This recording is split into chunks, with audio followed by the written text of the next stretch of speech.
Okay. So ಒಂಚೂರು ಮನಸ್ಸಿಲ್ಲ ಇವತ್ತು ವರ್ಕೌಟ್ ಮಾಡೋಕ್ಕೆ, ಬಟ್ ಮಾಡಲೇಬೇಕು. ಅಷ್ಟು ಈಸಿಯಾಗಿ ಸ್ಕಿಪ್ ಮಾಡೋಕ್ಕಾಗಲ್ಲ. ಗಂಟ್ಲು ನೋವ್ತಾ ಇದೆ, ಜಾಸ್ತಿ ಮಾತಾಡೋಕ್ಕಾಗಲ್ಲ. ನೋಡೋಣ. ಸೊ ಚೆಸ್ಟ್ ವರ್ಕೌಟ್ ಇವತ್ತು. ಸೊ ಲಾಸ್ಟ್ 2 ನಾನು ಲೆಗ್ ಮತ್ತು ಪುಷನ್ನ ಹಾಕಿದ್ದೆ. ಸೊ ಇದೊಂದು ಥರ್ಡ್ ಡೇ, ಲೆಗ್ ಮತ್ತು ಪುಲ್ಲನ್ನು ಹಾಕಿದ್ದೆ. ಸೊ ಇದು ಥರ್ಡ್ ಪುಷ್ ಡೇ ಇದು. So push pull legs routine ನಾನು ಫಾಲೋ ಮಾಡೋದು. ಬೆಸ್ಟ್ ರೂಟೀನ್ ನನಗೆ ಇವತ್ತವರೆಗೂ ಅನ್ಸಿರೋದು push pull leg split. So push pull ಲೆಗ್ಸ್ನ ನೀವು 2 ಸತಿ ಮಾಡ್ಬೋದು ವೀಕ್ಲಿ. ಸೊ 6 ಡೇಸ್ ವರ್ಕೌಟ್ ಆಗುತ್ತೆ. ಇನ್ ಕೇಸ್ ನಿಮಗೆ 6 ಡೇಸ್ ಮಾಡೋಕ್ಕಾಗೋದಿಲ್ಲ, ಟೈಮ್ ಇಲ್ಲ, 5 ಡೇಸ್ ಮಾಡಬೇಕು ಅಂತ ಅಂದರೆ ಪುಷ್ ಪುಲ್ ಲೆಗ್ಸ್ ಮಾಡಿ, ಮತ್ತು ಪುಷ್ ಪುಲ್ ಮಾಡಿಬಿಟ್ಟು ನೆಕ್ಸ್ಟ್ ವೀಕು ಲೆಗ್ಸಿಂದ ಸ್ಟಾರ್ಟ್ ಮಾಡಿ, ಆಯಿತಾ? ಸೊ ಎಲ್ಲಿ ಬಿಟ್ಟಿರ್ತೀರ ಅಲ್ಲಿಂದ ಶುರು ಮಾಡ್ತಾ ಹೋಗಿ ನೆಕ್ಸ್ಟ್ ಹಂಗೆ. ಸೊ ಅದನ್ನು ಕಂಟಿನ್ಯೂ ಮಾಡ್ತಾ ಹೋಗಿ. ಸೊ ನಾನು ಬೆಸ್ಟ್ ಸಜೆಸ್ಟ್ ಮಾಡೋದೇನೆಂದರೆ every 3 days push pull legs ಮಾಡಿಬಿಟ್ಟು ಒಂದಿನ ಬ್ರೇಕ್ ತೊಗೊಳ್ಳಿ, ಮತ್ತು ಪುಷ್ ಪುಲ್ ಲೆಗ್ಸ್ ಮಾಡಿಬಿಟ್ಟು ಒಂದಿನ ಬ್ರೇಕ್ ತೊಗೊಳ್ಳಿ. ಸೊ ಅವಾಗ ಏನಾಗುತ್ತೆ, ವೀಕ್ಲಿ 5 ಡೇಸ್ ಬರುತ್ತೆ ನಿಮಗೆ ಕರೆಕ್ಟಾಗಿ. ಆ್ಯಂಡ್ ಎವ್ರಿ 3 ಸೆಷನ್ಸ್ ಆದಮೇಲೆ ನಿಮಗೊಂದಿನ ರೆಸ್ಟ್ ಸಿಗುತ್ತೆ. Best push pull legs follow ಮಾಡಿ, ವೀಕ್ಲಿ 2 ಸತಿ ಟ್ರೈನ್ ಮಾಡೋಕ್ಕೆ ಸಿಗುತ್ತೆ. ಸೊ ಮಸಲ್ ತುಂಬ ಚೆನ್ನಾಗಿ ಬೇಗ ಗ್ರೋ ಆಗುತ್ತೆ. ಯಾಕಂದರೆ 48 ಅವರ್ಸ್ ಹತ್ತಿರ ಬೇಕಾಗುತ್ತೆ ಅಷ್ಟೇ ನಿಮ್ಮ ಬಾಡಿಗೆ ರಿಕವರ್ ಆಗೋಕ್ಕೆ ಒಂದು ಸೆಷನಿಂದ. ಡಿಪೆಂಡ್ಸ್ ಅದು actually person to person, but ಜನರಲಾಗಿ 48 ಅವರ್ಸ್ ಹತ್ತಿರ ಆಗುತ್ತೆ. ಸೊ 2 ಡೇಸ್ ಒಳಗಡೆ ಎಲ್ಲ ನೀವು ರಿಕವರ್ ಆಗೋಗ್ಬಿಡ್ತೀರ. ಸೊ ಅಷ್ಟೇ. ಸೊ ಇವಾಗ ಇವತ್ತು ನಾನು ಲಾಸ್ಟ್ ಫುಲ್ ಸೆಷನಲ್ಲಿ ನಾನು ವಾರ್ಮಪ್ ಹೆಂಗೆ ಮಾಡೋದು ಅಂತ ಹೇಳ್ಕೊಟ್ಟಿರಲಿಲ್ಲ, ಮಿಸ್ ಮಾಡಿಬಿಟ್ಟಿದ್ದೆ ರೆಕಾರ್ಡ್ ಮಾಡೋದನ್ನ. ಸೊ ಇವಾಗ ಹೇಳ್ಕೊಡ್ತೀನಿ. ಸೊ ಪುಲ್ಲಿಗೂ ಸೇಮ್ ವಾರ್ಮಪ್ ಮಾಡ್ಬೋದು ನೀವು. ಏನಿಲ್ಲ, ಇದಕ್ಕೆ ಡೈನಾಮಿಕ್ ವಾರ್ಮಪ್ ಅಂತೀವಿ ಅಷ್ಟೇ. So simple like hand movement ಈ ಥರ, ಆಯಿತಾ? ಸೊ ಇದೊಂದು ಮಾಡಿ ಒಂದು ಸ್ವಲ್ಪ. ಈಗ ನೆಕ್ಸ್ಟು ಶೋಲ್ಡರ್ ಪ್ರೆಸ್ ಥರ ಹಿಂಗೆ ಖಾಲಿ ಕೈಯಲ್ಲಿ ಇದನ್ನೊಂದು ಮಾಡಿ. ತುಂಬ ಹೆಲ್ಪ್ ಆಗುತ್ತೆ ವಾರ್ಮಪ್ ಮಾಡೋದ್ರಿಂದ, ಇಂಜುರೀಸ್ ಅವಾಯ್ಡ್ ಆಗುತ್ತೆ. ಸೊ ಇದನ್ನೆಲ್ಲ ಮಾಡಿ. ಸೊ ಈಗ ನೆಕ್ಸ್ಟು ರೋ ಮಾಡ್ತೀವಲ್ಲ ಹಿಂಗೆ, ಆಯಿತಾ? ಈ ಥರ ಬರುತ್ತೆ. ಸೊ ಹೆಂಗೆ ಅಂತಂದರೆ ಫಸ್ಟು ಹಿಂಗೆ ಮೂಮೆಂಟು, ನೆಕ್ಸ್ಟು ಈ ಥರ ರೇರ್ ಡೆಲ್ಟ್ಸಿಗೆ ಹೊಡಿತೀರಲ್ಲ, ಫಸ್ಟ್ ಹಿಂಗೆ ರೋ, ರೇರ್ ಡೆಲ್ಟು ಹಿಂಗೆ. ಆ್ಯಂಡ್ ನೆಕ್ಸ್ಟು ಸೊ 2 ಕೈನೂ ಹಿಂಗೆ ಇಟ್ಕೊಂಬಿಟ್ಟು ಲೆಫ್ಟಿಗೆ ರೈಟಿಗೆ ಸೊ ಟ್ವಿಸ್ಟ್ ಆಗಬೇಕು ಹಿಂಗೆ. ಸೊ ಕಾಲು ಹಾಗೆ ಇರುತ್ತೆ, ಅಪ್ಪರ್ ಬಾಡಿ ಮಾತ್ರ ಲೆಫ್ಟಿಗೆ ರೈಟಿಗೆ ಟ್ವಿಸ್ಟ್ ಮಾಡಬೇಕು. ಸೊ ಇದೇನು ಮಾಡುತ್ತೆ, ನಿಮ್ಮ ಬಾಡಿನ ಸ್ವಲ್ಪ ಫ್ರೀ ಅಪ್ ಮಾಡುತ್ತೆ ಎಕ್ಸಸೈಸ್ ಮಾಡುವಾಗ. ಆ್ಯಂಡ್ ನಾವು ವೆಯ್ಟ್ಸಲ್ಲೂ ಸ್ವಲ್ಪ ವಾರ್ಮಪ್ ಮಾಡ್ತೀವಿ, ತೋರಿಸ್ತೀನಿ ಈಗ. ಓಕೆ. ಸೊ ಇದೊಂದು ಮಾಡಿ. ಎಲ್ಲದೂ ಒಂದು ಹತ್ತತ್ರ 10 to 15 ರೆಪ್ಸ್ ಅಂತ ತಲೆಯಲ್ಲಿ ಇಟ್ಕೊಂಡು ಮಾಡಿ, ನಡೀತದೆ. ಆ್ಯಂಡ್ ಇವಾಗ ಬೆಂಚ್ ಸೆಟಪ್ ಮಾಡ್ತೀನಿ. ಆ್ಯಂಡ್ ಇದರಲ್ಲಿ ಒಂದು ವಾರ್ಮಪ್ ಸೆಟ್ ಹೊಡಿಯೋಣ ಅಷ್ಟೇ. ಸೊ ಕೀ ಪಾಯಿಂಟ್ ತಲೆಯಲ್ಲಿ ಇಟ್ಕೊಳ್ಳಿ ವಾರ್ಮಪ್ಗೆ. ಒಂದು ಡೈನಾಮಿಕ್ ಸ್ಟ್ರೆಚಿಂಗ್ ಮಾಡಿ, ಆಮೇಲೆ ಇನ್ನೊಂದು ಯಾವ ಥರ ಕಾಂಪೌಂಡ್ ವರ್ಕೌಟ್ಸ್ ಇದ್ರೆ, ಇವಾಗ ಸ್ಕ್ವಾಟ್ಸ್ ಮಾಡ್ತಿದ್ದೀರಾ, ಬೆಂಚ್ ಪ್ರೆಸ್ ಮಾಡ್ತಿದ್ದೀರಾ ಅಂತ ಅಂದಾಗ ಸೊ 50% ವೆಯ್ಟ್ ತೊಗೊಳ್ಳಿ. ಅದರಲ್ಲಿ 1 ಸೆಟ್ ಹೊಡೀರಿ, 8 ರೆಪ್ಸ್ ಹೊಡೀರಿ ಸಾಕು. 20 ರೆಪ್ಸ್ ಹತ್ತಿರ ಹೊಡಿಬೋದು, ಬಟ್ ಅಷ್ಟೊಂದು ಬೇಡ, 8 ರೆಪ್ಸ್ ಸಾಕು. 50% ವೆಯ್ಟ್. ಇವಾಗ ನಾನು 30 kg ಏನಾದರೂ ಬೆಂಚ್ ಹೊಡಿತೀನಿ ಈಚ್ ಸೈಡ್ 30 kg ಅಂದರೆ ನಾನೊಂದು 15 ಹಾಕೊಂಬಿಟ್ಟು ಒಂದು 8 ರೆಪ್ಸ್ ಹೊಡಿತೀನಿ, ಆಯಿತಾ? ಹಾಗೆ. ಸೊ ಇವಾಗ ಬೆಂಚ್ ಸೆಟಪ್ ಮಾಡಿ ಬರ್ತೀನಿ, ಒಂದು ವಾರ್ಮಪ್ ಮಾಡಿ ವರ್ಕೌಟ್ ಶುರು ಮಾಡೋಣ. ಸೊ 20 kg ಹಾಕ್ಕೊಂಡಿದ್ದೀನಿ, ಒಂದು ವಾರ್ಮಪ್ ಸೆಟ್ಟು 8 ರೆಪ್ಸ್ ಅಷ್ಟೇ.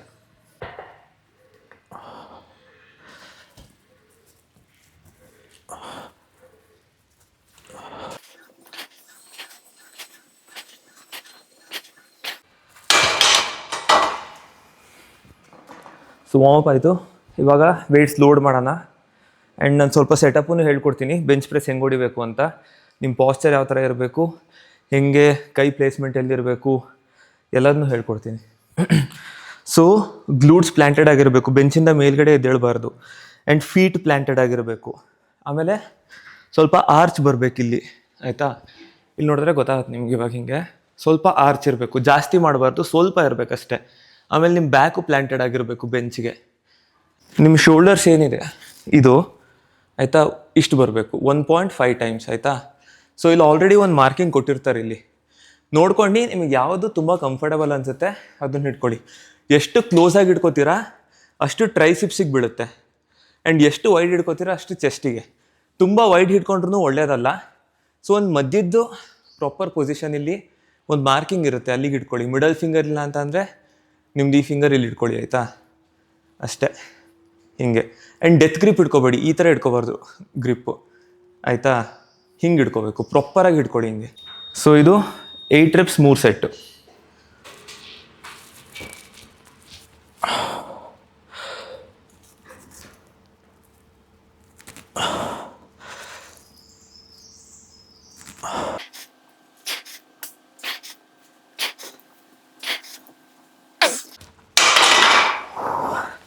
ಆಮೇಲೆ ಇನ್ನೊಂದು, ಹೊಡಿವಾಗ ಎಲ್ಬೋಸನ್ನ ಹಿಂಗೆ ಹಿಡ್ಕೋಬಾರ್ದು ನೀವು, ಹಿಂಗಿರಬೇಕು. ಸ್ವಲ್ಪ ಒಂದು 30% ಇನ್ವರ್ಡ್ ಇರಬೇಕು, ಒಳಗಡೆ ಇರಬೇಕಾಯ್ತಾ. ಸೊ ಅದು ಹೊಡಿಯುವಾಗ ಹೆಂಗೆ ಬರುತ್ತೆ, ಸೊ ಹಿಂಗೆ ಬರುತ್ತೆ, ಹಿಂಗೆ ಬರಬಾರ್ದು. ಶೋಲ್ಡರ್ ಪೇನ್ ಆಗುತ್ತೆ, ಶೋಲ್ಡರ್ ಮೇಲೆ ಜಾಸ್ತಿ ಲೋಡ್ ಬೀಳುತ್ತೆ. ಸೊ ಸ್ವಲ್ಪ ಎಲ್ಬೋಸನ್ನ ಟಕ್ಕಿನ್ ಮಾಡಿ ಹಿಂಗೆ ಹೊಡೀರಿ ಆಯಿತಾ. ಸೊ ಹಿಂಗೆ ಬರಬೇಕು, ಕೆಳಗೆ ಆ್ಯಂಡ್ ಮೇಲೆ ಅಷ್ಟೇ. ಆಮೇಲೆ ಬೆಂಚ್ ಪ್ರೆಸ್ಸನ್ನು ಪ್ರಾಪರ್ ಫಾರ್ಮಲ್ಲಿ ಹೊಡಿಲಿಲ್ಲ ಅಂದರೆ ಶೋಲ್ಡರ್ ಪೇಯ್ನ್ ಬರುತ್ತೆ ಜಾಸ್ತಿ. ಅದಕ್ಕೆ ನಿಮಗೆ ಬೆಂಚ್ ಮಾಡಿದಾಗೆಲ್ಲ ಶೋಲ್ಡರ್ ನೋವೋದು. ನಾನು ಏನೇನು ಹೇಳ್ಕೊಟ್ಟಿದ್ದೀನಿ ಕರೆಕ್ಟಾಗಿ ಅದೇ ಥರ ಮಾಡಿ. ನನಗೂ ತುಂಬ ಜಾಸ್ತಿ ಶೋಲ್ಡರ್ ಪೇಯ್ನ್ ಬರೋದು, ರಾಂಗ್ ಫಾರ್ಮ್ ಆಯಿತಾ. ಪ್ರಾಪರಾಗಿ ನನ್ನ ಸ್ಟ್ಯಾನ್ಸ್ ಇರ್ತಿರಲಿಲ್ಲ, ಎಲ್ಬೋಸ್ ತುಂಬ ಔಟ್ ಮಾಡ್ತಿದ್ದೆ. ಹಿಂಗಿರ್ಬೇಕು ಎಲ್ಬೋಸ್, ಇಲ್ಲಿ ನೋಡಿ ಹಿಂಗೆ ಹೊಡಿಬೇಕು ಆಯಿತಾ.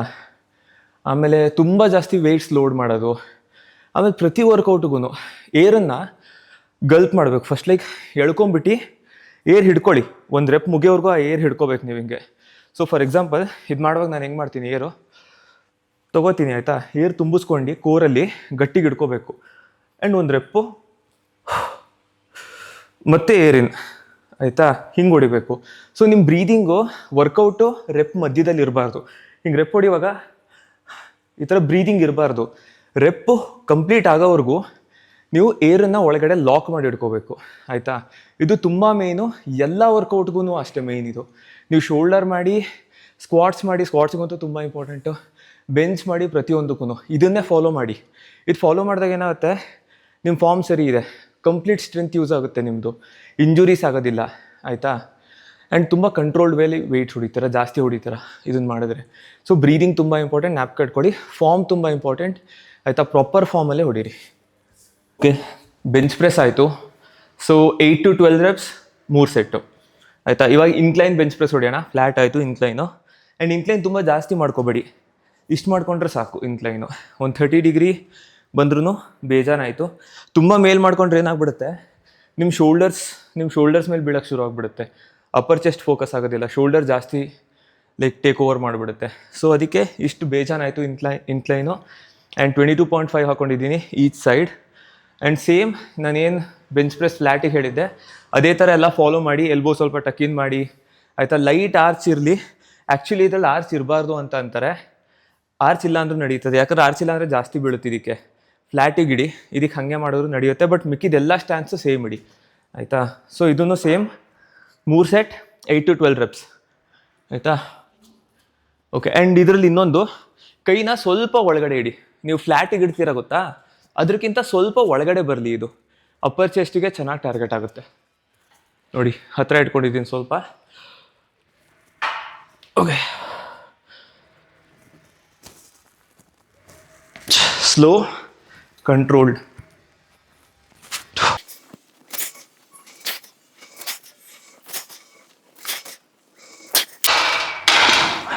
ಓಕೆ, ಸೊ ಆದಷ್ಟು ಫೇಲ್ಯೂರಿಗೆ ಕ್ಲೋಸ್ ಟ್ರೈನ್ ಮಾಡಿ. ಇವಾಗ ಯಾರೂ ಸ್ಪಾಟಿಗಿಲ್ಲ, ಸೇಫ್ಟಿ ಇಲ್ಲ. ಸೊ ಅದಕ್ಕೆ 1 ರೆಪ್ಪಿನ ರಿಸರ್ವಲ್ಲಿ ಸ್ಟಾಪ್ ಮಾಡಿದ್ದೀನಿ ನಾನು. ಬಟ್ ನೀವು ಫೇಲ್ಯೂರಲ್ಲಿ ಟ್ರೈನ್ ಮಾಡಿದಾಗಲೇ ಗೊತ್ತಾಗುತ್ತೆ ನಿಮಗೆ ಫೇಲ್ಯೂರ್ ಹೆಂಗೆ ಫೀಲ್ ಆಗುತ್ತೆ ಅಂತ. ಆ್ಯಂಡ್ ಯಾವಾಗ ನಿಲ್ಲಿಸ್ಬೇಕು, 1 ರೆಪ್ಪಿನ ರಿಸರ್ವ್ 2 ರೆಪ್ಪಿನ ರಿಸರ್ವ್ ಅಂತಾರಲ್ಲ, ಫೇಲ್ಯೂರ್ ಹಿಟ್ ಮಾಡಲಿಲ್ಲ ಅಂದರೆ ನಿಮಗದು ರೆಪ್ಸಿನ ರಿಸರ್ವ್ ಅಂತಲೇ ಗೊತ್ತಾಗಲ್ಲ, ರ್ಯಾಂಡಮ್ ಸ್ಟಾಪ್ ಕೊಡ್ತಿರ್ತೀರ. ಸೊ ಕಂಪ್ಲೀಟಾಗಿ ಫೇಲ್ಯೂರಿಗೆ ಸಮ್ಟೈಮ್ಸ್ ಟ್ರೈನ್ ಮಾಡಿ, ಯಾರನ್ನಾರು ಸ್ಪಾಟಿಗೆ ನಿಲ್ಲಿಸ್ಕೊಂಬಿಟ್ಟು ಕರೆಕ್ಟಾಗಿ. ಆಮೇಲೆ ಇನ್ನೊಂದು, ನೀವು ಸ್ಪಾಟರ್ ಯಾರನ್ನಾದ್ರೂ ಇಟ್ಕೋತೀರಾ ಅಂತಂದರೆ ಅಸಿಸ್ಟಿಗೆಲ್ಲ, ಸೊ ಸ್ವಲ್ಪ ನಾಲೆಡ್ಜ್ ಇರೋರನ್ನ ಇಟ್ಕೊಳ್ಳಿ ಆಯಿತಾ. ಈ ಕೆಲವ್ರಿಗೆ ತಲೆ ಇರೋದಿಲ್ಲ, ನಿಮ್ಮ ವೆಯ್ಟನ್ನಾದ ಅವರೇ ಎತ್ತುತ್ತಾ ಇರ್ತಾರೆ ಹಿಂಗೆ, ಅಂಥವ್ರನ್ನ ಇಟ್ಕೋಬೇಡಿ. ಅವ್ರಿಗೆ ಫಸ್ಟೇ ನೀವು ನಿಮ್ಮದು ರೆಸ್ಪಾನ್ಸಿಬಿಲಿಟಿ ಆಗುತ್ತೆ ಅವ್ರಿಗೆ ಗೈಡ್ ಮಾಡೋಕ್ಕೆ. ಸ್ಟಾರ್ಟಿಂಗೇ ಹೇಳಿ, ಲೈಕ್ ವಾಪಸ್ ಬರಲಿಲ್ಲ, ಕೆಳಗಡೆ ಬಂದು ವಾಪಸ್ ಮೇಲ್ ಬರ್ತಿಲ್ಲ ಅಂದಾಗ ಜಸ್ಟ್ 1 ಅಥವಾ 2 ಫಿಂಗರ್ಸಲ್ಲಿ ಲೈಟಾಗಿ ಪುಷ್ ಕೊಡೋಕ್ಕೆ ಹೇಳಿ ಅಷ್ಟೇ ಆಯಿತಾ. ಹಿಂಗೆ ಇಟ್ಕೊಂಬಿಟ್ಟು ಅವರೇ ಹೊಡೆಯೋದಲ್ಲ ಹಿಂಗೆ, ಇಲ್ಲ ಅವರೇ ಬೈಸಿಪ್ ಕಲ್ ಮಾಡ್ತಾ ಕೂತಿರ್ತಾರೆ ನೀವು ಚೆಸ್ಟ್ ಹೊಡಿವಾಗ. ಆ ಥರ ಸ್ಪಾಟರ್ಸ್ ಇಟ್ಕೋಬೇಡಿ, ಸ್ವಲ್ಪ ನೀವು ಗೈಡೆನ್ಸ್ ಕೊಡಿ. ಆ್ಯಂಡ್ ಅವರಿಗೆ ಹೇಳ್ಕೊಡಿ ಹೆಂಗೆ ಮಾಡ್ಬೇಕಂತ ಪ್ರಾಪರಾಗಿ. ಸೊ ಲೈಟ್ ಸಪೋರ್ಟ್ ಇರಬೇಕಷ್ಟೇ. ಆ್ಯಂಡ್ ಎಷ್ಟು ವೆಯ್ಟ್ಸ್ ಆಗುತ್ತೆ ಅಷ್ಟೇ ಎತ್ತಿ. ಊರ್ಗೂ ಜಾಸ್ತಿ ವೆಯ್ಟ್ಸ್ ಹಾಕೋಬಿಟ್ಟು ನೀವು ಆಯಿತಾ, ಜಿಮ್ಮಲ್ಲಿರೋ ವೆಯ್ಟ್ಸ್ ಎಲ್ಲ ಹಾಕೊಂಬಿಟ್ಟು 3 ಸ್ಪಾಟರ್ ಹಿಡ್ಕೊ ಎತ್ತುತ್ತಿದ್ರೆ 75% ಅವರೇ ಕೆಲಸ ಮಾಡ್ತಿರ್ತಾರೆ. ನಿಮ್ದು ಒರಿಜಿನಲ್ ಸ್ಟ್ರೆಂತ್ 20 kg ಇರುತ್ತೆ. 40 kg ಹಾಕೊಂಡು ಹಿಂದೆ ಒಬ್ಬ ಸ್ಪಾಟ್ ಅಂತೆ, ಸೈಡಲ್ಲಿ ಇಬ್ಬರಂತೆ, ಅವರೇ ಎತ್ತುತ್ತಿರ್ತಾರೆ. ಶೋಕಿಗೋಸ್ಕರ ಹೊಡಿಯೋಕೆ ಹೋಗ್ಬಿಡಿ ಆಯಿತಾ. ಶೋಕಿ ಬೇರೆ ಕಡೆ ಇಟ್ಕೊಳ್ಳಿ, ಜಿಮ್ಮಲ್ಲಿ ಇಟ್ಕೊಬಿಡಿ. ಲೈಕ್ ಏನು ಪ್ರಯೋಜನ ಅದರಿಂದ? ಏನೂ ಇಲ್ಲ. ಲೈಕ್ ಸುಮ್ಮನೆ ಶೋ ಆಫಿಗೆ ಹೊಡಿತಿದ್ದೀರಾ ಅಷ್ಟೇ. ನೋಡಿದವ್ರಿಗೂ ಗೊತ್ತಾಗ್ತಿದೆ ಮಗ ಇವನು ಅಂತಂದ್ಬಿಟ್ಟು. ಅವ್ರಿಗೂ ಗೊತ್ತಾಗ್ತಾ ಇದೆ ಲೈಕ್ ಇವನಿಗೆ ಏನೂ ಬರಲ್ಲ, ಸುಮ್ಮನೆ ಶೋ ಆಫಿಗೆ ಹೊಡಿತಾವನಷ್ಟೇ ಅಂತ. ಎಕ್ಸ್ಪೀರಿಯನ್ಸ್ ಲಿಫ್ಟರ್ಸ್ ಯಾವತ್ತೂ ಈಗೋ ಹಿಂದೆ ಓಡೋದಿಲ್ಲ. ನೀವು ಅವ್ರನ್ನ ನೋಡಿ, ನೀವು ತಲೆಯಲ್ಲಿ ಯಾವಾಗ ಇರ್ತೀನಿ ಕಮ್ಮಿ ವೇಟ್ಸಲ್ಲಿ ಎಷ್ಟು ಚೆನ್ನಾಗಿ ಬಾಡಿ ಮಾಡ್ಕೊಂಡಿದ್ದಾನೆ, ಇವನೇನು ಜಾಸ್ತಿ ಎಕ್ಸ್ಟ್ರಾಡಿನರಿ ವೇಟ್ಸ್ ಹೊಡಿಯಲ್ಲ ಅಂದ್ರೂ ಒಂದು ಬಾಡಿ ಚೆನ್ನಾಗಿ. ಯಾಕೆ ಅವ್ನಿಗೆ ಗೊತ್ತು ಹೆಂಗೆ ವರ್ಕೌಟ್ ಮಾಡ್ಬೇಕಂತ. ಹೋಗಿ ಅವನಿಗೆ ಕೇಳಿ ಯಾಕೆ ಅಂತ ಹೇಳ್ತಾನೆ. ಸುಮ್ಮನೆ ಏನು ನೆಟ್ಟಿಗೆ ವರ್ಕೌಟ್ ಮಾಡ್ರು. ಸೊ ಇನ್ಕ್ಲೈನ್ ಬೆಂಚ್ ಪ್ರೆಸ್ ಆಯಿತು. ಸೊ ಇವಾಗ ಎಕ್ಸ್ಪ್ರೆಸ್ ಹೊಡೆಯೋಣ. ಎಕ್ಸ್ಪ್ರೆಸ್ಸಲ್ಲಿ ಏನು ಅಂತಂದರೆ 2 ಡಂಬಲ್ಸ್ ತೊಗೊಂಡಿದ್ದೀನಿ 25 kgದು. ಆ್ಯಂಡ್ ಎರಡನ್ನೂ ಪ್ರೆಸ್ ಮಾಡ್ಕೊಂಬಿಟ್ಟು ಚೆಸ್ಟಿಗೆ ಮತ್ತು ಪುಷ್ ಮೇಲೆ ಆಯಿತಾ, ಹೀಗೆ ಒಳ್ಳೆ ವರ್ಕೌಟು. ಇದನ್ನು 3 ಸೆಟ್ ಹೊಡಿಬೇಕು. ಸೇಮ್ 8 to 12 reps ಅಷ್ಟೇ. ಮುಗಿಸ್ಕೊಂಬರೋಣ. ಹೀಗೆ ಕ್ಲೋಸಾಗಿ ಪುಷ್ ಪ್ರೆಸ್ ಮಾಡಿ ಇಟ್ಕೋಬೇಕು 2 ಡಂಬಲ್ಸ್ನು ಒಟ್ಟಿಗೆ ಮೇಲೆ.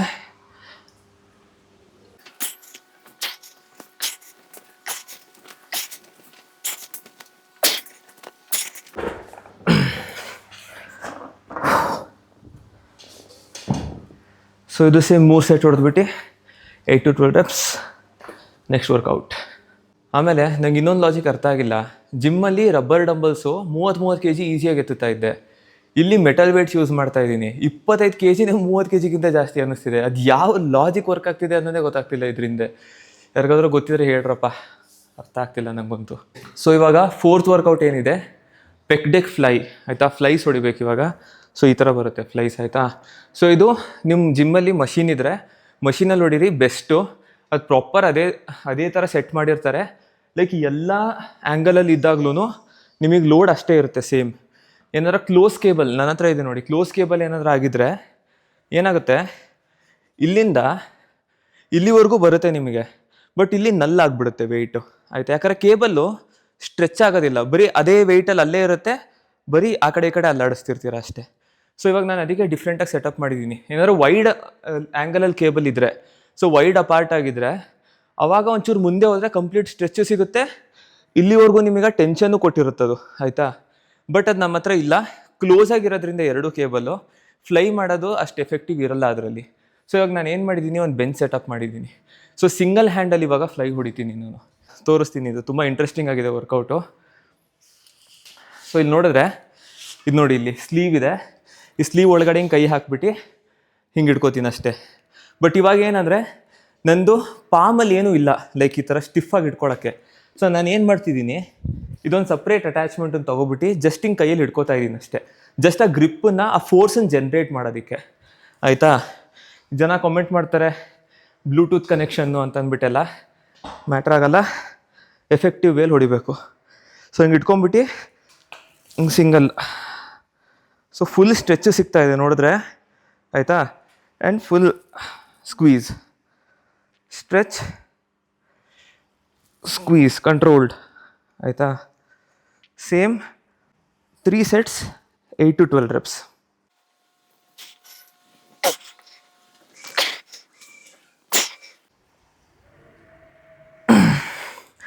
ಈ ಥರ ವರ್ಕೌಟ್ಸ್ ಎಲ್ಲ ಫೇಲ್ಯೂರ್ವರೆಗೂ ಮಾಡಿ.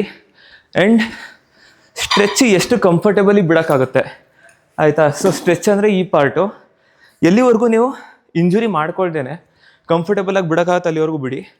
ಚೆನ್ನಾಗಿ ಸ್ಟ್ರೆಚ್ ಸಿಗ್ದಷ್ಟು ಒಳ್ಳೆ ಮಸಲ್ ಮೆಚ್ಯೂರಿಟಿ, ಮಸಲ್ ಡೆವಲಪ್ ಆಗುತ್ತೆ ನಿಮಗೆ ಆಯಿತಾ. ಸೇಮ್ನ ಲೆಫ್ಟಲ್ಲಿ ಮಾಡಿಬಿಟ್ಟು ಪ್ಲಸ್ ಇನ್ನೊಂದು 3 set ಮುಗಿಸ್ಕೊಂಡು ಬರ್ತೀನಿ. ಆ್ಯಂಡ್ ಇನ್ನೊಂದು, ನನಗಿದು ಡಂಬಲ್ಸಲ್ಲಿ ಮಾಡಿದ್ರೂ ಅಷ್ಟೊಂದು ಎಫೆಕ್ಟಿವ್ ಅನಿಸಲ್ಲ, ಯಾಕಂದರೆ ಸೇಮ್ ಕೇಬಲ್ ಪ್ರಾಬ್ಲಮೇ ಬರುತ್ತೆ. ಈಗ ಡಂಬಲ್ಸಲ್ಲಿ ಮಾಡಿದಾಗ ಮಲ್ಕೊಂಬಿಟ್ಟು ಇಲ್ಲಿಂದ ಇಲ್ಲಿವರೆಗೂ ಏನಿದೆ ನಿಮಗೆ ಒಳ್ಳೆ ಟೆನ್ಷನ್ ಇರುತ್ತೆ. ಬಟ್ ಇಲ್ಲಿ ಏನು ಪ್ರೆಸ್ ಮಾಡ್ತೀರಾ, ಲೈಕ್ ಲಾಸ್ಟಲ್ಲಿ ಇಲ್ಲಿಂದ ಇಲ್ಲಿವರೆಗೂ ಪ್ರೆಸ್ ಮಾಡುವಾಗ ನೀವು ಯಾವ ಫೋರ್ಸಲ್ಲೂ ಇದನ್ನು ಎಳಿತಾ ಇಲ್ಲ. ಲೈಕ್ ಫೋರ್ಸ್ ಅಂದರೆ ಈ ಕಡೆ ಫೋರ್ಸ್ ಹೋಗಬೇಕು, ಈ ಫೋರ್ಸ್ ಕೆಳಗಡೆ ಬರ್ತಿರುತ್ತೆ, ಈ ಫೋರ್ಸು ಕೆಳಗಡೆ ಬರ್ತಿರೋದ್ರಿಂದ ಸೊ ಕೆಳಗಡೆ ಬರ್ತಿರೋದು ನೀವು ಹಿಂಗೆ ಅಲ್ಲಾಡ್ಸಿದ್ರೆ ನಿಮಗೆ ಇಲ್ಲಿ ಸ್ಕ್ವೀಸ್ ಬರೋದಿಲ್ಲ, ಈ ಕಡೆಯಿಂದ ಫೋರ್ಸ್ ಬರಬೇಕು. ಈ ಕಡೆಯಿಂದ ಎಳಿತಿದ್ರೆ ಹಿಂಗೆ ಅಲ್ಲಿ ಸ್ಕ್ವೀಸ್ ಬರುತ್ತೆ. ಸೊ ಕ್ಲೋಸ್ ಕೇಬಲ್ ಮತ್ತು ಡಂಬಲ್ಸಲ್ಲಿ ಅಷ್ಟು ಎಫೆಕ್ಟಿವ್ ಇಲ್ಲ. ಒಂದು ಪೆಕ್ ಫ್ಲೈ ಮಷೀನಲ್ಲೇ ಹೊಡೀರಿ, ಇಲ್ಲ ವೈಡ್ ಗ್ಯಾಪಲ್ಲಿ ಏನಾದರೂ ಕೇಬಲ್ ಸೆಟಪ್ ಆಗಿರುತ್ತಲ್ಲ ಅದ್ರಲ್ಲಿ ಹೊಡಿಬೋದು ನೀವು. ಇಲ್ಲಾಂದರೆ ಈ ಥರ ಸಿಂಗಲ್ ಆರ್ಮಲ್ಲಿ ಹೊಡಿಬೋದು. ಇದು ನನಗೆ ಅಷ್ಟು ಇಷ್ಟ ಆಗೋದಿಲ್ಲ, ಟೈಮ್ ತುಂಬ ವೇಸ್ಟ್ ಆಗುತ್ತೆ. ಬಟ್ ಇರೋದೇ ಇದು ಆಪ್ಷನ್ ಅಂತ ಅಂದ್ಬಿಟ್ಟು ಇದನ್ನು ಹೊಡಿತಾ ಇದ್ದೀನಿ ಅಷ್ಟೇ. ಓಕೆ, ಫ್ಲೈಸ್ ಆಯಿತು. ಇವಾಗ ಶೋಲ್ಡರ್ ಪ್ರೆಸ್ ಹೊಡೆಯೋಣ. ಸೊ ಬಾರ್ಬೆಲ್ಗೆ 15 kgs ಹಾಕ್ಕೊಂಡಿದ್ದೀನಿ ಈಚ್ ಸೈಡ್. ಇದು ಸೇಮ್ 8 to 12 reps ಹೊಡಿಬೇಕು. ಇದೇನಿಲ್ಲ, ಸಿಂಪಲ್ಲು ಶೋಲ್ಡರ್ ಲೆಂತಲ್ಲಿ ಬಾರ್ನ ಹಿಡ್ಕೊಳ್ಳಿ, ಆಯಿತಾ. ಸೊ ಇಲ್ಲಿರುತ್ತೆ ಬಾರು, ಮೇಲೆ ಕೆಳಗೆ ಕಂಟ್ರೋಲ್ಡಾಗಿ ಹೊಡೀರಿ. Same breathe in, lock 1 rep, breathe out and breathe in, lock, same, ಆಯಿತಾ. ಸೊ ಬ್ರೀದಿಂಗ್ ಕಂಟ್ರೋಲಲ್ಲಿ ಇಡಿ, ಪ್ರಾಪರ್ ಕಂಟ್ರೋಲ್ಡ್ ವೇಯಲ್ಲಿ ಹೊಡೀರಿ. ತುಂಬ ಜಾಸ್ತಿ ಲೋಡ್ ಮಾಡ್ಕೊಳಕ್ಕೆ ಹೋಗ್ಬೇಡಿ, ಶೋಲ್ಡರ್ಸಿಗೆ ತುಂಬ ಜಾಸ್ತಿ ಲೋಡ್ ಮಾಡಬೇಡಿ ವೆಯ್ಟ್ಸ್ನ, ಇಂಜುರೀಸ್ ಆಗೋ ಚಾನ್ಸಸ್ ಜಾಸ್ತಿ ಇರುತ್ತೆ. ನನಗೆ ತುಂಬ ಜಾಸ್ತಿ ಶೋಲ್ಡರ್ ಇಂಜುರೀಸು ಆಗಿದೆ. ರಿಕವರ್ ಆಗೋದಕ್ಕೆ ತುಂಬ ಟೈಮ್ ತೊಗೊಳುತ್ತೆ, ಮಾಡೋಕ್ಕೆ ಹೋಗ್ಬಿಡಿ ಅದನ್ನ. ಓಕೆ, ಇದನ್ನು 3 ಸೆಟ್ ಹೊಡೆಯೋಣ. ಓಕೆ, 1 2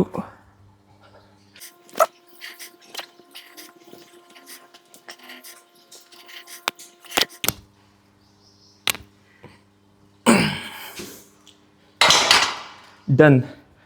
ಆಮೇಲೆ ಲಾಸ್ಟಿಗೆ ನೋಡಿರ್ಬೋದು ನೀವು, ಪಾರ್ಷಲ್ ರಿಪ್ಸ್ ಮಾಡಿದೆ ನಾನು ಸ್ವಲ್ಪ. ಈಗ ಲಾಸ್ಟಿಗೆ ಬರೀ ಇಷ್ಟಿಷ್ಟು ಮೇಲೆ ಹೋಗ್ತಿತ್ತು, ಅದರಲ್ಲೇ 1-2 ಹಿಂಗೆ ತಳ್ಳಿದೆ. ಸೊ ಪಾರ್ಷಲ್ ರಿಪ್ಸ್ ಮಾಡೋದನ್ನು ತುಂಬ ಇಂಪಾರ್ಟೆಂಟ್ ಆಗುತ್ತೆ ಸಮ್ಟೈಮ್ಸ್. ಏನಕ್ಕೆ ಅಂತ ಅಂದರೆ ಅದು ಲಾಸ್ಟ್ ಬಿಟ್ ಆಫ್ ಏನಿರುತ್ತೆ ಜ್ಯೂಸನ್ನು ಸ್ಕ್ವೀಸ್ ಮಾಡ್ಬೋದು ನೀವು. ಅದನ್ನು ಹೈಲಿ ರೆಕಮೆಂಡ್ ಮಾಡ್ತೀನಿ. ಎಲ್ಲ ವರ್ಕೌಟಲ್ಲೂ ಮಾಡೋಕ್ಕಾಗಲ್ಲ, ಕೆಲವು ವರ್ಕೌಟಲ್ಲಿ ಮಾಡ್ಬೋದು. ಯಾವ್ಯಾವ ವರ್ಕೌಟಲ್ಲಿ ಪಾಸಿಬಲ್ ಇದೆ ಅದೆಲ್ಲದರಲ್ಲೂ ಲಾಸ್ಟಿಗೆ ಪಾರ್ಷಿಯಲ್ ರೆಪ್ಸಲ್ಲೇ ಎಂಡ್ ಮಾಡಿ ವರ್ಕೌಟ್ನ. ಲ್ಯಾಟ್ ಪುಲ್ ಡೌನಲ್ಲೂ ಅಷ್ಟೇ, ಲಾಸ್ಟಿಗೆ ಇಷ್ಟೇ ಬಂದ್ರೂ ಆ ಪಾರ್ಷಿಯಲ್ಸ್ 1-2-3 ಹೇಳಿರಿ, ಸಖತ್ ಎಫೆಕ್ಟಿವ್ ಅದು. ತುಂಬ ಚೆನ್ನಾಗಿ ಮಸಲ್ ಬಿಲ್ಡ್ ಆಗುತ್ತೆ. ಓಕೆ, ಸೊ ಶೋಲ್ಡರ್ ಪ್ರೆಸ್ ಆಯಿತು 3 ಸೆಟ್ಟು. ಈಗ ನೆಕ್ಸ್ಟ್ ಎಕ್ಸಸೈಸ್ ಏನಿದೆ, ಲ್ಯಾಟ್ರಲ್ ರೈಸಸ್ಸು. ತುಂಬ ಈಸಿ ವರ್ಕೌಟು. ಲೋ ವೇಟ್ ತೊಗೊಳ್ಳಿ. ನಾನು 10 kg ಡಂಬಲ್ಸ್ ತೊಗೋತಿದ್ದೀನಿ ಅಷ್ಟೇ. 5 ಇಲ್ಲ 7.5 ನಡೆಯುತ್ತೆ. ನಿಮ್ಮ ಎಕ್ಸ್ಪೀರಿಯನ್ಸ್ ಇಲ್ಲಾಂದರೆ 2.5 ನಡೆಯುತ್ತೆ. ತುಂಬ ಲೋಡ್ ಮಾಡೋಕ್ಕೆ ಹೋಗ್ಬೇಡಿ, ಶೋಲ್ಡರ್ ಇಂಜುರಿ ಆಗುತ್ತೆ ಆ್ಯಂಡ್ ಜಾಸ್ತಿ ಎಫೆಕ್ಟಿವ್ ಇರೋದಿಲ್ಲ. ಸೊ ಇದೊಂದು ವರ್ಕೌಟಲ್ಲಿ ಮೇಯ್ನ್ ನಾನು ಅಬ್ಸರ್ವ್ ಮಾಡಿರೋದು ಏನಂದರೆ, ಜನ ವೆಯ್ಟನ್ನ ಮೇಲೆ ಎತ್ತಕ್ಕೆ ಹೋಗ್ತೀರಾ ಹೀಗೆ, ಆಯಿತಾ. ಸೊ ಏನು ಮಾಡ್ತೀರಾ, ವೆಯ್ಟನ್ನ ಹಿಂಗೆ ಎತ್ತಕ್ಕೆ ಹೋಗ್ತೀರಾ, ಆಯಿತಾ. ಸೊ ಇದು ಟ್ರ್ಯಾಪ್ಸಿಗೆ ಬೀಳುತ್ತೆ, ಇದು ನಿಮ್ಮ ಶೋಲ್ಡರ್ಸಿಗೆ ಬೀಳೋದಿಲ್ಲ, ಆಯಿತಾ. ಆ್ಯಂಡ್ ತುಂಬ ರಾಂಗ್ ಮೂಮೆಂಟ್ ಇದು. ಸೊ ಈಗ ನೀವೇನು ಮಾಡಬೇಕಂತಂದರೆ, ತಲೆಯಲ್ಲಿ ಇಟ್ಕೊಳ್ಳಿ, ಕೈನ ಹೆಂಗೆ ಅಂದರೆ ಒಂದು ಕೇಬಲ್ ಅಟ್ಯಾಚ್ ಆಗಿದೆ, ಹೊರಗಡೆ ಪುಲ್ ಮಾಡ್ತಿದ್ದೀರಾ ಅಂತ ಇರಬೇಕು. ಸೊ ಮೇಲ್ಗಡೆಗೆ ಎತ್ತುತ್ತಿದ್ದೀರಾ ಅಂತ ಬರಬಾರ್ದು, ಹೊರಗಡೆಗೆ ಇದನ್ನು ಎಳಿತಾ ಇದ್ದೀರಾ, ಹಿಂಗೆ ಹೊರಗಡೆ ತಳ್ತಾ ಇದ್ದೀರಾ ಇದನ್ನ, ಆಯಿತಾ. ಸೊ ಹೊರಗಡೆಗೆ ಹೋಗ್ಬೇಕು ಈ ಥರ ಮೂಮೆಂಟ್ ಹಿಂಗೆ. ಸೊ ಮೇಲ್ಗಡೆ ಎತ್ತ ಮೂಮೆಂಟ್ ಬೇಡ, ಹೊರಗಡೆ ತಳ್ಳ ಮೂಮೆಂಟ್ ಬೇಕು ಹಿಂಗೆ, ಆಯಿತಾ. ಇಲ್ಲ ಅಂದರೆ ನಿಮ್ಮ ಇಲ್ಲಿ ಕೈ ಮೇಲೆ ಯಾರೋ ವೆಯ್ಟ್ಸ್ ಇಟ್ಟಿದ್ದಾರೆ, ಇದನ್ನು ಹೊರಗಡೆ ತಳ್ತಾ ಇದ್ದೀರಾ, ಹಿಂಗೆ ಪುಷ್ ಮಾಡ್ತಿದ್ದೀರಾ ಅಂತ. ಮೇಲ್ಗಡೆ ಮಾಡಬೇಡಿ, ಅದು ಟ್ರ್ಯಾಪ್ಸಿಗೆ ಬೀಳುತ್ತೆ, ಆಯಿತಾ. ಇದು ಸೇಮ್ 3 ಸೆಟ್ 8 to 12 reps ಕಂಟ್ರೋಲ್ಡಾಗಿ ಚೆನ್ನಾಗಿ ಹೊಡೆಯೋಣ.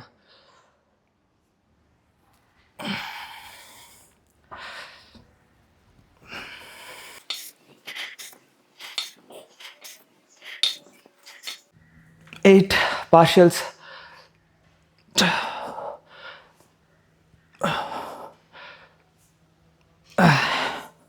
ಓಕೆ, ಸೊ 8 rep ಆಯಿತು. ಆ್ಯಂಡ್ ಒಂದು ಸ್ವಲ್ಪ ಪಾರ್ಷಲ್ಸ್ ಹೊಡ್ತಿದ್ದೀನಿ.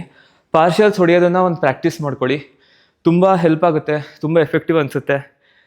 ನೀವು ಆಲ್ರೆಡಿ 95% ಎಫರ್ಟ್ ಹಾಕ್ತಿದ್ದೀರಾ, 5% ಎಕ್ಸ್ಟ್ರಾ ಹಾಕಿ, ಜಾಸ್ತಿ ರಿಟರ್ನ್ ಬರುತ್ತೆ.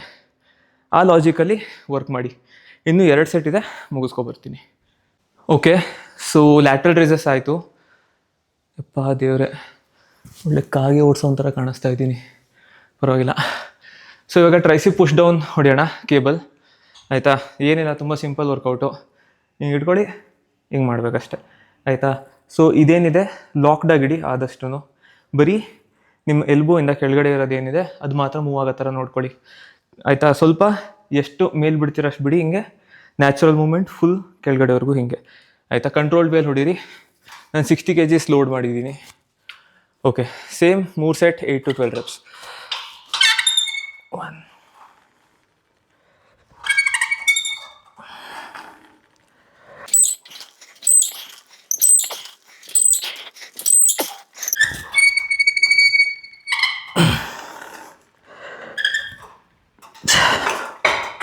ಹಾಂ, ಇದೂ ಅಷ್ಟೇ ಫೇಲ್ಯೂರ್ವರೆಗೂ ಟ್ರೈನ್ ಮಾಡಿ. ಕೇಬಲ್ಲು ನಿಮ್ಮ ತಲೆ ಮೇಲೆ ಏನು ಬೀಳೋದಿಲ್ಲ. ಇದು ಎಲ್ಲಿವರೆಗೂ ಆಗುತ್ತೆ ಫೇಲ್ಯೂರ್ವರೆಗೂ ಟ್ರೈನ್ ಮಾಡಿಬಿಡಿ ಅಷ್ಟೇ. 2 ಸೆಟ್ ಮುಗಿಸ್ಕೊಬರ್ತೀನಿ. Simple workout. ಟ್ರೈಸಿಪ್ಸಿಗೆ 2 ವರ್ಕೌಟ್ ಅಷ್ಟೇ, ಶೋಲ್ಡರ್ಗೂ 2 ವರ್ಕೌಟು. ಇದಾದಮೇಲೆ ಇನ್ನೊಂದು ವರ್ಕೌಟ್ ಇದೆ, ಅದಾದಮೇಲೆ ಮುಗೀತು ಅಷ್ಟೇ. ಓಕೆ, ಕೇಬಲ್ ಪುಷ್ ಡೌನ್ ಆಯಿತು. ಇವಾಗ ನೆಕ್ಸ್ಟು ಸ್ಕಲ್ ಕ್ರಷರ್ ಹೊಡೆಯೋಣ. ಸೊ ನಾನಿಲ್ಲಿ 7.5 kg ಲೋಡ್ ಮಾಡಿದ್ದೀನಿ 2 ಸೈಡೂ. ಇದು ನಮ್ಮ ಲಾಸ್ಟ್ ವರ್ಕೌಟ್ ಆಗಿರುತ್ತೆ. ಇದಾದಮೇಲೆ ಏನೂ ಇಲ್ಲ, ಆ್ಯಪ್ಸ್ ಇಲ್ಲ ಇವತ್ತು. ಫುಲ್ ಮತ್ತು ಲೆಗ್ ಡೇ ದಿನ ಮಾತ್ರ ಆ್ಯಪ್ಸ್ ಹೊಡೆಯೋದು, ಪುಷ್ ಡೇ ದಿನ ಹೊಡೆಯೋಲ್ಲ, ಯಾಕಂದರೆ ಆಲ್ರೆಡಿ ತುಂಬ ಜಾಸ್ತಿ ವರ್ಕೌಟ್ಸ್ ಇರುತ್ತೆ ಅಂತ. ಸೊ ಇವಾಗ ನಾರ್ಮಲ್ ಅದೇ ಶೋಲ್ಡರ್ ಲೆಂತಲ್ಲಿ ಕೈ ಹಿಡ್ಕೊಡಿ. ಸೊ ಶೋಲ್ಡರ್ ಲೆಂತ್ ಹಿಂಗೆ ಬರುತ್ತೆ, ಆಯಿತಾ. ಆ್ಯಂಡ್ ಇದ್ರಲ್ಲಿ ಸ್ವಲ್ಪ ಡೆತ್ ಗ್ರಿಪ್ ಟೈಪ್ ಇಟ್ಕೋತೀನಿ ನಾನು ಹಿಂಗೆ. ಆ್ಯಂಡ್ ಕಾಣಿಸ್ತಿದೆಯಾ? ಓಕೆ. ಆ್ಯಂಡ್ ಸ್ವಲ್ಪ ಕೈನ ಹಿಂದೆ ಇಡ್ತೀನಿ. ಆ್ಯಂಡ್ ಹೀಗೆ ಸೇಮ್ ಎಲ್ಬೋಯಿಂದ ಮಾತ್ರ ಮೂವ್ ಮಾಡೋಕ್ಕೆ ಟ್ರೈ ಮಾಡಿ ಮೇಲೆ. ಶೋಲ್ಡರ್ ಟು ಎಲ್ಬೋ ಸ್ಟೇಬಲ್ ಆಗಿಡೋಕ್ಕೆ ಟ್ರೈ ಮಾಡಿ. ಕಂಟ್ರೋಲ್ಡ್ ವೇಲ್ ಹೊಡಿರಿ ಆದಷ್ಟು. ಇದು ಹಣೆಗೂ ಟಚ್ ಮಾಡ್ಬೋದು. ನಂಗೆ ಸ್ವಲ್ಪ ಹಿಂದೆ ತೊಗೊಂಡೋದ್ರೆ ಜಾಸ್ತಿ ಎಫೆಕ್ಟಿವ್ ಅನಿಸುತ್ತೆ, ಜಾಸ್ತಿ ಸ್ಟ್ರೆಚ್ ಸಿಗುತ್ತೆ ಅಂತ ತೊಗೊಂಡೋಗ್ತೀನಿ ಅಷ್ಟೇ.